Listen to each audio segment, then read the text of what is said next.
Bom dia a todos. Dando sequência no nosso conteúdo, então, hoje vamos falar sobre os répteis. Bom, répteis, do latim, que se arrasta. Os répteis são do reino animal, reino Animalia, Filochordata, classe Reptilia. São os primeiros vertebrados a conquistarem o ambiente terrestre efetivamente. Tiveram grande sucesso no ambiente terrestre. Vamos entender por quê. São tetrápodes, 4, pele grossa e sem glândulas. Podem apresentar escamas, placas, carapaças. A respiração é pulmonar. Os ovos possuem casca resistente. E o principal meio de excreção é através do ácido úrico. Vocês vão aprender que o ácido úrico ele é eliminado na forma de cristal, ou seja, com o mínimo de perda de água. Então dá uma olhada nessa foto, onde nós temos ali o tegumento de um crocodiliano e de uma serpente. Isso para mostrar ali primeiro, que a pele é seca. Segundo, uma situação onde nós encontramos escamas e numa outra, placas ósseas. Bom, as principais ordens dos répteis são os quelônios, a saber, tartarugas, cágados e por aí vai. Os crocodilianos, tem uma foto representativa, e os squamatas, também na foto. Quelônios possuem placas ósseas ligadas às costelas e vértebras. Não possuem dentes. Herbívoros e onívoros. Podem viver mais de 100 anos. Então quem gosta de jabuti aí passa a ter ciência de que provavelmente vai deixar para alguém criar. Crocodilianos. Membros locomotores extremamente eficientes. Uma coisa que deve se ressaltar é que os crocodilianos, jacarés e crocodilos, eles têm uma ótima locomoção em ambiente terrestre. Não é só aquático, não. Uma curiosidade também muito interessante, que esses animais, eles possuem coração já dividido em 4 câmaras, assim como vocês vão encontrar nos mamíferos. São considerados semiaquáticos, porque na verdade vivem muito na água, embora não seja um fator limitante para a sua sobrevivência. Os olhos com pálpebras, possuem pálpebras transparentes. E um outro detalhe também muito interessante é que eles têm a capacidade de fechar as narinas durante os mergulhos. Squamata vive em climas quentes, está ali uma foto representativa. Grande capacidade de abrir as mandíbulas, possuem órgão de Jacobson. Daqui a pouco eu vou detalhar melhor como que funciona esse sistema de Jacobson. Bom, vamos dar uma olhadinha na anatomia interna dos répteis. Aqui na foto temos um lagarto fêmea. Evidentemente que eu vou me ater às principais características. Então, logo acima ali nós estamos vendo o pulmão. Já foi falado anteriormente que esses animais são pulmonados. E que isso também contribuiu muito para o seu sucesso no ambiente terrestre. São animais que possuem estômago, o aparelho digestivo, na verdade, o aparelho digestivo é completo. Possuem rins, câmara cloacal, tá? Depois eu vou explicar melhor a diferença entre cloaca e ânus, tá certo? Possuem bexiga urinária, quer dizer que já é uma característica também comum aos mamíferos. O que mais que seria interessante? Sistema nervoso. Certo? Bom, vou falar um pouquinho da cloaca. O que acontece é o seguinte, quando o animal usa o mesmo orifício, tanto para eliminar as fezes como para a reprodução, chamamos de cloaca, ok? Vamos dar uma olhadinha agora na anatomia de uma serpente. Evidentemente que a serpente, até pelo fato de ter o corpo alongado, os órgãos também são alongados, tá certo?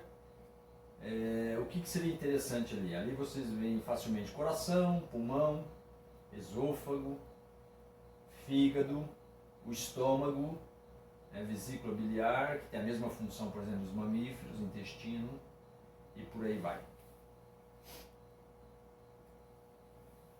Sistema sensorial. Órgão de Jacobson e fosseta loreal. Chama atenção para essa primeira estrutura chamada órgão de Jacobson. Acredito que muitos de vocês já perceberam que as serpentes e muitos lacertílios, muitos lagartos, eles tiram a língua, né? E tiram e recolhem a língua com uma certa frequência. Por quê? Porque esses animais possuem o famoso órgão de Jacobson. Vamos dar uma olhadinha na figura abaixo à esquerda ali. O órgão de Jacobson é um órgão que está ligado ao sistema de odores, substâncias químicas dissolvidas no ar. Então, quando uma serpente retira a língua, ela capta as substâncias químicas dissolvidas no ar, recolhe e encosta no órgão de Jacobson. Assim, ela consegue perceber odores, mesmo tendo a narina, tá? O que deve ser, fica claro, é que esse órgão que é especializado na captação de odores, tá certo? Então, eu gostaria de chamar a atenção aqui para um detalhe que facilmente vocês vão encontrar vídeos na internet. Quando uma serpente peçonhenta ela vai se alimentar, por exemplo, de um rato, ela não morde e segura o rato. Ela simplesmente dá o bote, inocula seu veneno e o rato sai. Cambaleando, evidentemente, ou às vezes até correndo, e logo vai entrar em óbito. Aí a serpente sai então, né, põe o órgão de Jacobson em atividade, e ela sai tateando, farejando literalmente, e encontra a sua presa. Certo? Então o órgão de Jacobson é muito importante para essa função. Um outro sistema sensorial extremamente importante nas serpentes, que inclusive é um meio de determinar se a serpente é peçonhenta ou não, é o chamado fosseta loreal, que é um órgão especializado na captação de temperaturas. Então eu sempre digo, vocês podem colocar, por exemplo, uma cascavel numa sala fechada, escura, completamente escura, que ao deixá-la ali, juntamente, por exemplo, com um mamífero, um animal que emana calor do seu corpo, um animal que tem temperatura própria, ela não vai errar o bote, tá certo? Porque através desse órgão fosseta loreal ela consegue, tá certo? Detectar o animal, seja onde ele estiver. Ela não perde esse animal do foco. Outro detalhe, eu volto a falar, se vocês estiverem andando na natureza, se depararem com um animal que tem fosseta loreal, saibam que vocês estarão diante de um animal peçonhento. Então tem que tomar cuidado com isso. Bom, vamos aprender outras coisas ali sobre o órgão do sentido. No caso das tartarugas, o principal órgão dos sentidos é o olfato. A audição é deficiente. Nos lagartos, visão. Serpentes, visão e audição são deficientes. Orientam principalmente pelo órgão de Jacobson, que eu já expliquei como funciona, e também por fossetas loreais, aquelas que apresentam então essa estrutura. Reprodução. Na sua grande maioria a fecundação é interna e vocês todos nessa altura do campeonato já sabem a importância de se ter uma fecundação interna. Vocês vão encontrar serpentes ovíparas ou ovovivíparos. Quero que saibam, que pesquisem o que é isso, quero que saibam o significado desses termos. Órgãos especializados para a cópula. Dá uma olhadinha naquela figura abaixo direita, onde nós temos um hemipênis de cobra, de serpentes, tá certo? Então é através dessa estrutura, tá certo? Que durante a cópula, vejam a cópula sendo realizada na figura acima, que uma cobra consegue transferir seus espermatozoides a uma fêmea. Uma cobra macho, então transfere, evidentemente uma macho transfere os espermatozoides a uma fêmea. Os ovos são adaptados ao ambiente seco. Ali na figura abaixo à esquerda nós temos uma serpente com seus ovos, tá certo? Ela vai fazer a postura num lugar que ela entender adequado, normalmente o que? buracos, um lugar que ele fica um pouco protegido. Percebam que os ovos são um pouquinho alongados, tá certo? E ali então um processo de desenvolvimento embrionário que dará origem a novas serpentes. Bom, vamos falar um pouco agora sobre a forma de inoculação de veneno ou sobre a dentição das serpentes. Nós vamos encontrar na natureza 4 tipos, a saber, serpentes ágrifas, proteróglifas, opistóglifas e solenóglifas. E ao lado dessas figuras nós temos também como ficaria a mordida, né? A dentição, como deixaria a mordida. Notem que serpentes ágrifas, elas não têm dentes inoculadores de veneno, tá certo? Mas eu vou falar detalhadamente cada uma agora. Bom, as ágrifas, sem sulco ou canal de inoculação, matam por constrição. Quais são as serpentes ágrifas que nós conhecemos? Jiboias e sucuris. Só que eu queria chamar a atenção de vocês para um detalhe. Olhem a figura ali. Vocês vão perceber que a dentição ela é voltada para trás. E isso não é à toa, tá certo? Essas serpentes, o que acontece? Elas mordem a sua presa e enrolam o corpo para fazer a constrição. Mas o fato é, os dentes são voltados para trás já para criar uma estrutura que evita que a presa escape facilmente, certo? É um mecanismo que auxilia na fixação da presa durante, vamos dizer assim, o bote. Opistóglifas. O dente inoculador de veneno está na região posterior. Reparem na figura então que nós temos ali um dente um pouco maior que os demais. É esse dente que eu estou me referindo.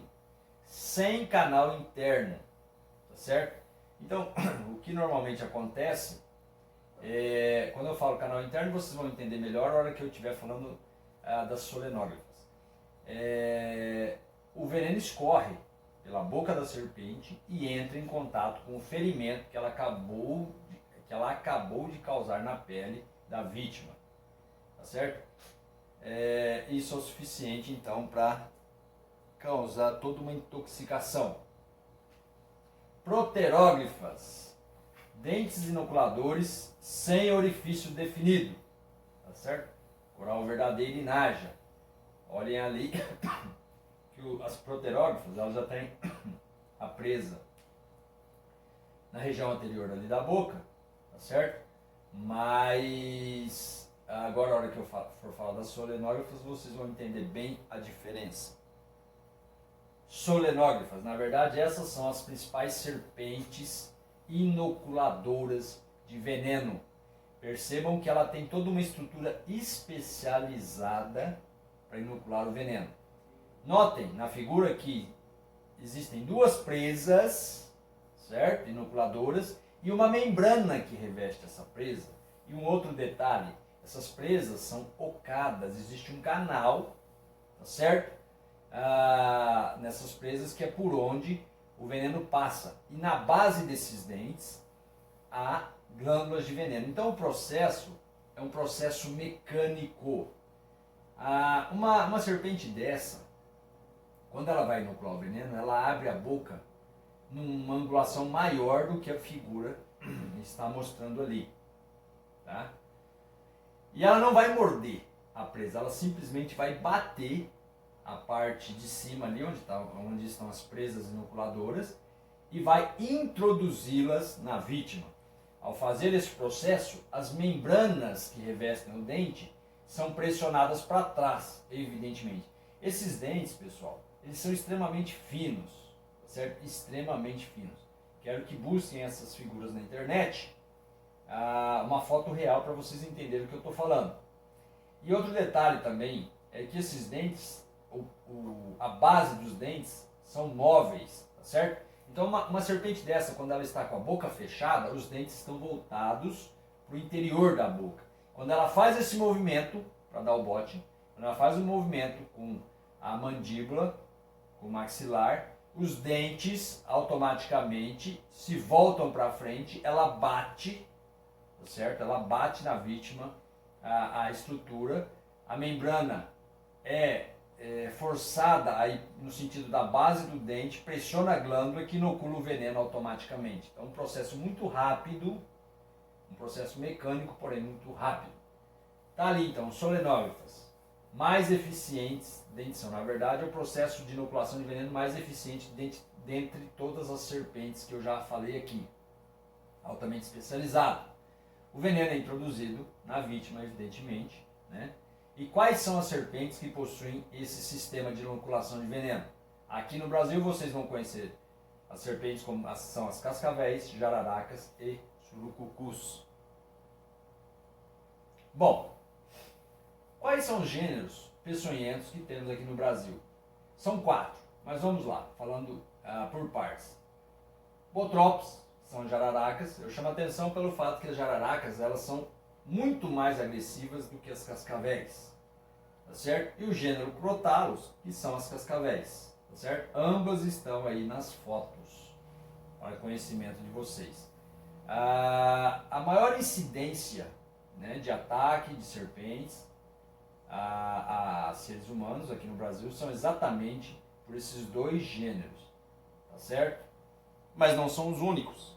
Vamos conhecer os outros. Micruros, né, que são as corais, está ali a foto ilustrativa, e as laqueses, que são as surucucus, tá certo? As surucucus, elas estão, na verdade, restritas a algumas regiões brasileiras, tá certo?